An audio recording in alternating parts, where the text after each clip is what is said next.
Hello friend, आप सबका स्वागत है हमारे यूट्यूब चैनल पे। पिछले एपिसोड में हम लोगों ने देखा था कि जियोचे ड्रैगन केव में जाता है। वहाँ पर उसे फायर क्रास मिलती है। थोड़ी अंदर जाने के बाद वहाँ पे उसे एक बिट मिल जाता है। जब भी वह बिट को हाथ लगाता है उसी टाइम को ड्रैगन को पता चल जाता है और ड्रैगन जियोचे के सामने आ जाता है। उसकी मास्टर वहाँ पे चिल्लाती है। अब आगे स्टोरी चालू होती है और हमें दिखाया जाता है कि केव का बाहर का सीन। वहाँ पर बंदे खड़े होते हैं। उसमें से दाढ़ी वाला बंदा कहता है, यह ड्रैगन अचानक अंदर क्यों गया, अंदर क्या हुआ है। तभी दूसरा बंदा कहता है, वह ड्रैगन जाते टाइम पे कहा था कि किसी ने उसके खजाने को हाथ लगाया है, इसीलिए शायद वह अंदर गया होगा। उनकी बातें सुन के दाढ़ी वाला बंदा कहता है, शायद हम लोग यहाँ पे जब उस ड्रैगन को मारने की कोशिश कर रहे थे तभी किसी ने उसका खजाना चुराने की जरूरत की होगी। हमारे लिए यह अच्छी बात है कि वह अभी अंदर गया है, नहीं तो हम लोग यहाँ पे मारे जाते। जल्दी करो, हम लोगों को यहाँ पर से भाग जाना चाहिए, नहीं तो हम लोग यहाँ पर मारे जाएंगे। उसकी बातें सुन के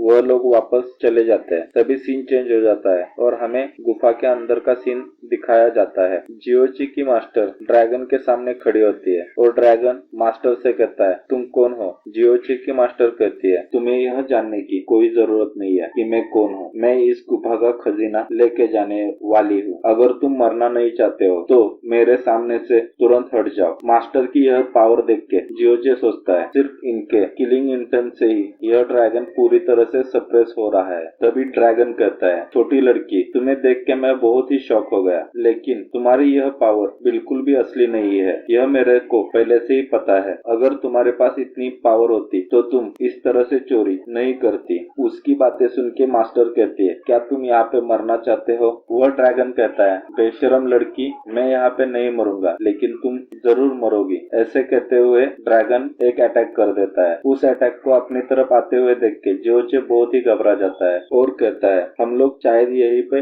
मारे जाएंगे। तभी मास्टर उसके कंधे पे हाथ रख देती है और कहती है, तुम यहाँ पर ही रुको, मैं इस अटैक को संभालती हूँ। ऐसे कह के मास्टर उस अटैक के सामने जाती है। वह अटैक जाके मास्टर को लगता है और वहाँ पर ही वह अटैक पूरी तरह से खत्म हो जाता है। ड्रैगन की इस तरह की हरकतें देख के मास्टर को बहुत ही ज्यादा गुस्सा आ जाता है और कहती है, शायद तुम यहाँ पर आज मरने वाले हो। ड्रैगन भी बहुत चौक हो जाता है और मन में सोचने लगता है, यह लड़की बहुत ही पावरफुल है। तभी जियोची कहता है, मास्टर आप ऐसा बिल्कुल मत कीजिए। मास्टर जियोची की बातें सुन के कहती है, मूर्ख, मैं तुम्हारे वजह से ही मरने वाली थी। अगर मैं इसे नहीं मारूंगी तो यह तुम्हें मार देगा और फिर मैं भी मर जाऊंगी। अभी यह सब कुछ बोल के कुछ भी फायदा नहीं। ऐसे कहते हुए master star God brilliant analytic slash कर देती है। उस अटैक को देख के ड्रैगन बहुत ही घबरा जाता है और सोचने लगता है, यह इम्पॉसिबल है। तभी वह अटैक उस ड्रैगन को लग जाता है और वह ड्रैगन वहां पर ही मारा जाता है। उस अटैक की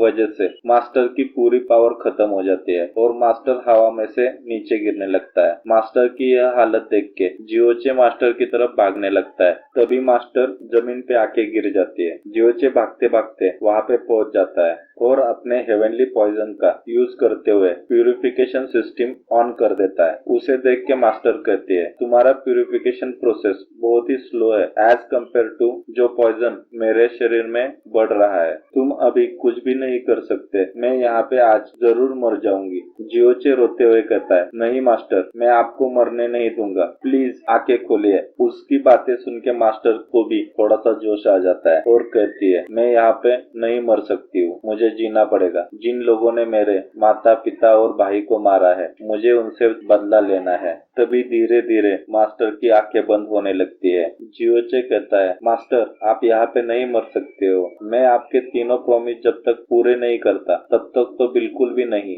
जियोची को अपने आप पर ही गुस्सा आ रहा था और जोरदार एक पंच बना के जमीन पे मार देता है और कहता है, मैं कितना बेवकूफ हूँ, मेरे वजह से मास्टर का यह हाल हुआ और मैं उन्हें बचाने के लिए कुछ भी नहीं कर पाया। मैं उन्हें किस तरह से बचा सकता हूँ। तभी जियोची के दिमाग में एक आइडिया आ जाता है। वह सोचता है, शायद मैं उन्हें अपना खून पिला के बचा सकता हूँ। वह तुरंत अपनी स्वॉर्ड निकाल के अपने हाथ पे कट लगा देता है और अपना खून मास्टर के मुंह में डालने लगता है, लेकिन मास्टर कुछ भी हरकत नहीं कर रहे होते हैं। जियोची सोचता है, मैं उन्हें जो खून पिला रहा हूँ वह पूरी तरह से उनके बॉडी से बाहर आ रहा है। शायद मुझे यह ब्लड उनके शरीर के अंदर पहुंचाना पड़ेगा, लेकिन मैं किस तरह से अंदर पहुंचा सकता हूँ? मुझे यह ट्राई करना पड़ेगा। ऐसे कहते हुए जियोचे अपना खून अपने मुंह में लेता है और मास्टर के बॉडी में डालने के लिए उनके मुंह को मुंह लगा के अंदर डालने लगता है, लेकिन कुछ भी नहीं हो रहा था। फिर से वह यही दोबारा करता है और मन में सोच रहा होता है शायद इससे कुछ काम होना चाहिए।